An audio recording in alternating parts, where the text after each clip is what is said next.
پیارے بچوں، یہ کہانی ہے ایک ننھے ہاتھی اور شیر کے بچے کی۔ ایک بار کا ذکر ہے کہ ایک گھنے اور خوبصورت جنگل میں ایک ننھا ہاتھی رہتا تھا جس کا نام ببلو تھا۔ ببلو بہت ہی شرارتی اور معصوم تھا۔ اس کی چھوٹی سی سونڈ اور موٹے چھوٹے پیر دیکھ کر سب کو ہنسی آتی تھی۔ ببلو ہر وقت درختوں کے نیچے کھیلتا اور جنگل کی سیر کرتا رہتا تھا۔ اسی جنگل میں ایک ننھا شیر کا بچہ بھی رہتا تھا جس کا نام رومی تھا۔ رومی بہت بہادر لیکن اکیلا تھا کیونکہ دوسرے جانور اس سے ڈرتے تھے۔ رومی کو دوست بنانے کا بہت شوق تھا مگر اس کے دھاڑنے کی عادت کی وجہ سے کوئی اس کے قریب نہیں آتا تھا۔ ایک دن ببلو دریا کے کنارے پانی پی رہا تھا کہ اچانک اسے درختوں کے پیچھے سے ایک آواز آئی، دھڑام! ببلو نے مڑ کر دیکھا تو رومی زمین پر گرا ہوا تھا۔ وہ ایک اونچی شاخ سے چھلانگ لگانے کی کوشش کر رہا تھا مگر گر گیا تھا۔ ببلو نے فوراً بھاگ کر رومی کو سہارا دیا اور پوچھا، تم ٹھیک ہو؟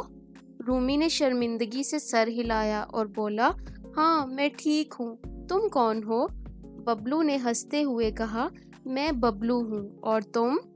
رومی نے جواب دیا، میں رومی ہوں۔ یہ پہلی ملاقات تھی اور دونوں جلد ہی اچھے دوست بن گئے تھے۔ ببلو کی معصومیت اور رومی کی بہادری ایک خوبصورت امتزاج بن گئی۔ دونوں ہر روز نئے کھیل کھیلتے اور نئی جگہیں تلاش کرتے۔ ایک دن جنگل میں ایک بڑا طوفان آیا۔ درخت جھکنے لگے، پرندے گھونسلے چھوڑ کر اڑ گئے اور ہر جانور اپنی اپنی پناہ گاہ کی طرف بھاگ رہا تھا۔ ببلو اور رومی بھی ایک محفوظ جگہ کی تلاش میں نکل پڑے، لیکن راستے میں ایک بڑا درخت گر گیا اور دونوں پھنس گئے۔ ببلو نے اپنی سونڈ کا استعمال کر کے درخت کو ہٹانے کی کوشش کی لیکن وہ بہت بھاری تھا۔ رومی نے اپنی چھوٹی لیکن تیز پنجوں سے مٹی کھودنی شروع کی تاکہ راستہ بن سکے۔ دونوں نے مل کر کئی گھنٹے محنت کی اور آخرکار وہ آزاد ہو گئے۔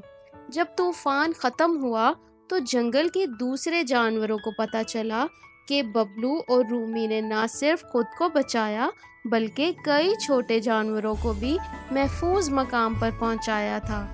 سب جانوروں نے ان کی بہادری اور دوستی کی تعریف کی۔ اس دن کے بعد ببلو اور رومی کی دوستی اور بھی مضبوط ہو گئی۔